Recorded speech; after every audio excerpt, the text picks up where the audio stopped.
Be warned that this video contains stories of war. You may have come across several legends and myths talking about Atlantis, the lost city. Now I am going to begin talking a little about its story and when it was invented.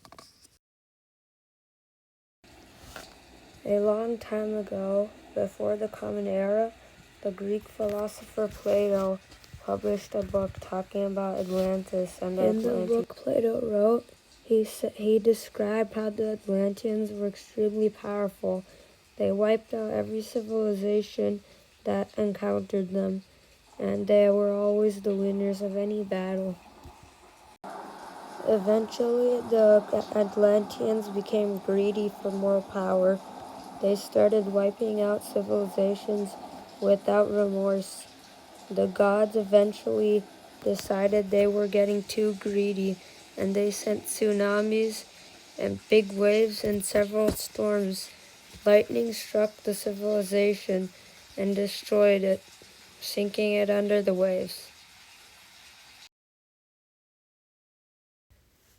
My theory about Atlantis is that Atlantis might have been the Roman Empire, and Plato was referring to the fall of the Roman Empire as the tsunamis and the storms that gods sent to Atlantis. Historians also believe that the fall of the Roman Empire may have been connected to plagues. That even more so resembles a tsunami. A plague is when a sickness overcomes a group of people, killing lots of them. This can be compared to a tsunami because tsunamis overcome people, and large groups of people can get killed because the water crushes them or throws objects at them. So in my opinion, when Plato said that the Atlanteans were overcome by tsunamis and storms because of their greediness, I think he might have been referring to the Roman Empire falling to the mega armies as the storms, and the plagues taking over the several of their lives as the tsunamis. Now I will tell another story.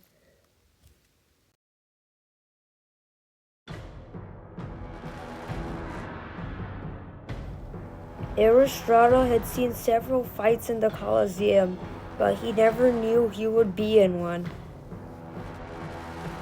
To his right, one of his classmates from school fell to the floor as a soldier pushed him to the ground, pinning him and punched him repeatedly.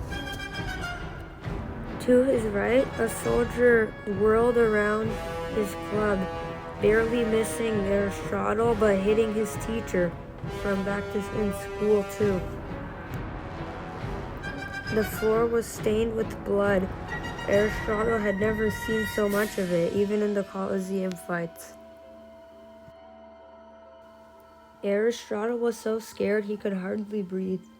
Behind him, a statue of Neptune fell to the floor, still wielding its spear, as a soldier jumped on top of it, decapitating it with his club. In front of him, in the bridge leading to his hometown, waves of soldiers were flooding in like tsunamis, hitting people left and right with spears, swords, and clubs. No one was surviving. Lots of soldiers were fighting bravely, but they were no match. One of the soldiers set Aristotle's house on fire. The flames licked at the ceiling as if they were hungry to eat more.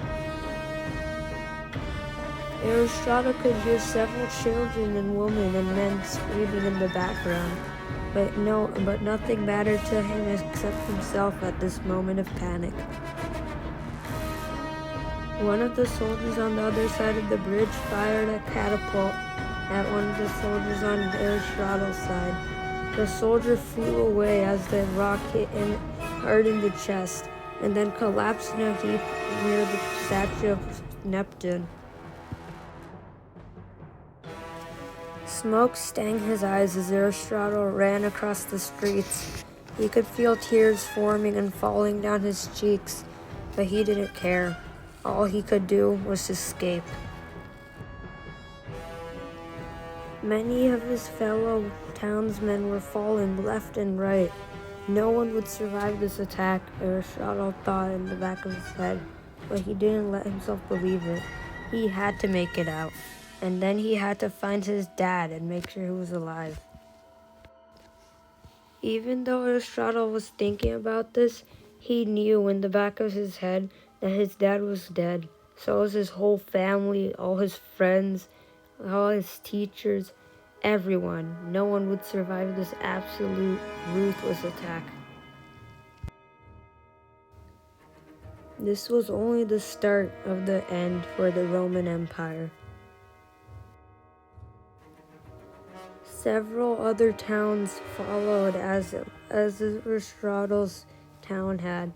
They fell, and all that was left of them was burned piles. They were destroyed under the pressure of the upcoming armies, the tsunamis of absolute ruthlessness. And then came the plagues, sicknesses that wiped out several of the Roman Empire's inhabitants. The Romans were weaker than ever, and this was the end of the Roman Empire.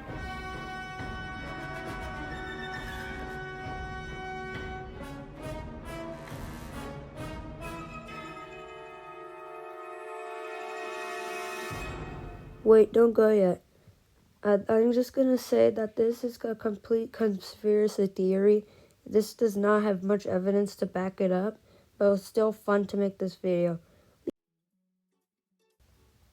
I hope you guys enjoyed, and keep in mind liking and subscribing is completely optional.